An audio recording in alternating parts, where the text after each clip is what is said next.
na. Maganda ito. Madala. Alamin ko na lang yung itago ko muna sa rip itong mga dahon. Huwag mo ilagay sa rep. Shout out, Jonax, MBTV, sa lahat ng team magaganda at sa'yo. My love, Ma'am Malu, Ma'am Angging Pe, sa lahat ng YT family namin dyan.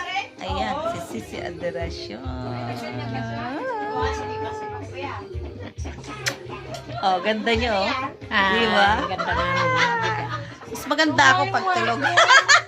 Ay, joke lang yun. Hanapin nyo kung saan banda. Kasi ang nagsasabi ay yung katabi ko. Maganda si Mela. Maganda to, oh, di ba? Maganda si Mela. Ang ganda ng pisngin niya. Kagaya ng sinabi ni Bonsai. Mamantika. Mamunis. Uwi mo na.